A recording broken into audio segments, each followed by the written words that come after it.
It happened on the kind of rainy morning that made the world feel heavier than usual. Gray clouds hung low over the city skyline, mirroring the weight in Imani Vance's heart as her wheelchair slowly rolled down the hospital corridor. The wheels squeaked slightly as she moved, an echo of her shattered dreams. Just 6 months ago, Imani was dancing under stadium lights, the youngest ballet prodigy to ever lead the Chicago Ballet Conservatory's grand performance. But one freak accident, a distracted driver, a slippery road, a screech of tires had stolen everything. Her spine was damaged beyond repair. Or so they said. She hadn't walked since. And worse than the paralysis was the loneliness that followed. Everyone called her brave, but they didn't see the nights she cried into her pillow or the way she pretended to be okay just to stop her father from looking at her with that same haunted helplessness. Her father, Elijah Vance, the billionaire CEO of Vance Enterprises, a man used to fixing problems with money, power, and speed. But no amount of money could buy her legs back. And no amount of power could fix her soul. If you believe in the power of kindness, second chances, and the idea that one ordinary person can change everything, please take a moment to like this video, subscribe to Gentle Grove, and share it with someone who needs a little light today. Your support helps stories like this reach those who need hope the most. Elijah had hired the best therapists, neurologists, even controversial foreign experts. He converted one wing of his mansion into a rehabilitation center, but nothing worked. Imani refused to speak most days. She withdrew into herself, haunted by the girl she used to be. It broke him, not because he cared about appearances, but because he had built empires, yet stood powerless in front of his daughter. That's when he made the decision to take her away from the city, away from the noise, away from the sterile hospital beds and murmurs of pity. He took her to a remote recovery retreat in the mountains, a place called Serenity Pines Retreat, a private facility known for combining modern therapy with emotional healing. It was his last hope. The air in the mountains was cleaner, colder, and harsher in a way that made Imani feel even more fragile. The staff was kind but distant. Another patient to check off. Another routine to follow.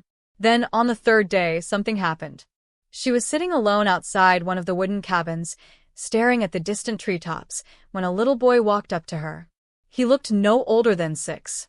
Freckles dotted his cheeks like stardust, and he had this stubborn little cowlick in his brown hair. He stared at her wheelchair for a moment, then looked into her eyes and smiled. "My dad says, you're really sad," he said simply. Imani blinked, unsure how to respond. "He says sometimes sad people just need a different kind of help," the boy continued. "He can help you. He helped me when Mommy went to heaven." She didn't know what to say, so she didn't. The boy turned and pointed toward the nearby greenhouse, where a man in worn jeans and a navy blue t-shirt was tending to plants. He looked strong, hands rough with labor, but there was something calm in the way he moved, grounded, real. And when he looked up and noticed Imani, he smiled. Not a pitying smile, not a doctor's forced grin, but something gentle and human. That night, she couldn't sleep. Not because of pain. She was used to that, but because of the boy's words. "He helped me." Who was he? The next morning, the man approached while she was sketching. He didn't ask what she was drawing or why she looked so angry. Instead, he knelt down slowly, as if not to scare her, and offered a small flower he'd picked from the garden. "You don't have to smile," he said, "but maybe this will make today 1% better." Then he walked away. His name was Marcus Thorne. A single dad, once a physical therapist at a major hospital, until his wife's sudden death led him to walk away from it all. He moved to the mountains to raise his son, Jamal, in peace. When he wasn't volunteering at Serenity Pines Retreat, he taught survival skills and grew herbs. But what no one knew was that Marcus had a gift, a way of connecting with patients emotionally before he ever asked them to move a muscle. He didn't treat the injury. He treated the person. It took Imani weeks to let him near her. She fought him with silence, with sarcasm, with shut doors. But Marcus didn't push. He would sit near her while she painted or gardened with his son nearby. Slowly she found herself talking, then laughing, then crying, and finally trusting. One morning, as dawn lit the misty fields outside the cabin, Marcus looked at her and said quietly, "I think your body's waiting on your heart, and your heart's waiting on permission to believe again." She didn't respond, but she didn't look away either. Later that week, she agreed to let him try something unconventional. He designed a therapy not centered around machines, but memory. He recreated the ballet studio's energy, hung mirrors, played classical music, surrounded her with scents she remembered from before the accident. He said he wanted to remind her body of what it used to love. What followed was painful, agonizing, unbearably slow. But something was different. She didn't feel like a patient anymore. She felt like a person again. And for the first time in 6 months, when Marcus gently supported her waist and said, "Let's try to stand together," her legs didn't scream in protest. They trembled, but they didn't give out. She didn't walk that day, but she stood for 3 seconds, and she wept, not out of pain, but out of hope. Elijah Vance didn't understand it at first. He had hired dozens of professionals, spent millions, and now this ordinary man from nowhere had done what none of them could. He confronted Marcus, skeptical and guarded. "What makes you think you can fix her?" he asked, his voice low with years of frustration. Marcus didn't flinch.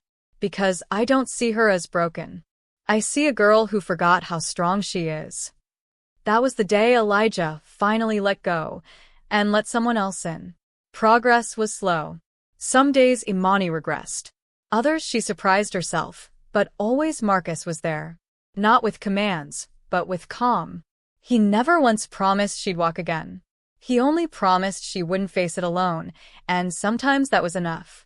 One golden autumn evening in the field outside the retreat, Imani took her first 5 unassisted steps. Jamal's laughter echoed in the background. Marcus smiled quietly.